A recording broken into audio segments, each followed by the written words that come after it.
कांग्रेस नेता राहुल गांधी ने लद्दाख में भारत चीन के सैनिकों के बीच हुई झड़प के मुद्दे पर प्रधानमंत्री मोदी की चुप्पी पर सवाल खड़ा किया है। राहुल गांधी ने बुधवार को ट्वीट करके पूछा कि आखिर क्यों प्रधानमंत्री इस मामले में चुप हैं, आखिर क्यों वो छिप रहे हैं। अब बहुत हो गया, हमें पता होना चाहिए कि आखिर क्या हो रहा है। चीन की हिम्मत कैसे हुई उसने हमारे सैनिकों को मारा, उसकी हिम्मत कैसे हुई हमारी जमीन लेने की।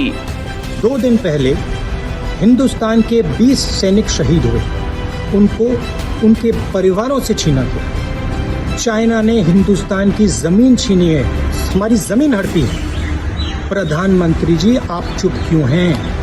आप कहाँ छुप गए हैं? आप बाहर आइए। पूरा देश, हम सब आपके साथ खड़े हैं, एक साथ खड़ा हुआ है आपके साथ देश। बाहर आइए, देश को सच्चाई बताइए, डरिए मत। आपको बता दें कि भारतीय और चीनी सैनिकों के बीच सोमवार की देर रात लद्दाख के गलवान रिवर फ्रंट पर हिंसक झड़प हुई थी। इसमें बिहार रेजिमेंट के एक कर्नल समेत 20 जवानों की मौत की खबर सामने आई है। भारतीय सेना ने मंगलवार देर रात एक आधिकारिक बयान जारी कर कहा कि भारत और चीन की सेना गलवान इलाके से पीछे हट गई है। 15-16 जून की रात यहीं पर दोनों देशों के सैनिकों के बीच झड़प हुई थी। झड़प और गतिरोध वाले इलाके में ड्यूटी के दौरान 17 भारतीय सैनिक गंभीर रूप से घायल हुए थे। 0 डिग्री से भी नीचे तापमान और बेहद ऊंचाई वाले इस इलाके में गंभीर रूप से जख्मी इन 17 सैनिकों की मौत हो गई। यहाँ कुल 20 भारतीय सैनिकों की मौत हुई है। भारतीय सेना देश की अखंडता और संप्रभुता की रक्षा के लिए प्रतिबद्ध है। हालांकि विपक्ष की मांग है कि इस मुद्दे पर प्रधानमंत्री नरेंद्र मोदी या सरकार के किसी बड़े नेता को बैठक कर विपक्ष को विश्वास में लेना चाहिए और सरहद की मौजूदा हालात से अवगत कराना चाहिए।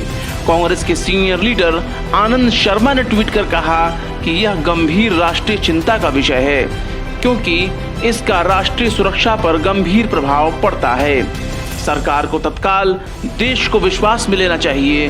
उन्होंने कहा कि संसदीय लोकतंत्र में सरकार से उम्मीद की जाती है कि वह राजनीतिक दलों को जमीनी स्थिति के बारे में जानकारी दे। आपको बता दें कि चीन ने भारत को 45 साल के बाद फिर धोखा दिया।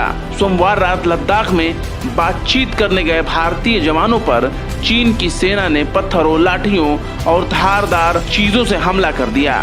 3 घंटे तक चली ये झड़प लद्दाख में 14,000 फीट ऊंची उसी गलवान वैली में हुई, जहां 1962 की जंग में 33 भारतीय सैनिकों की जान गई थी। मीडिया रिपोर्ट के मुताबिक भारतीय सैनिकों से हालिया झड़प में चीन के 43 सैनिकों के मारे जाने या हताहत होने की भी खबर है, लेकिन चीन ने यह कबूल नहीं किया है। दिल्ली से ब्यूरो रिपोर्ट, टाइम्स मेल।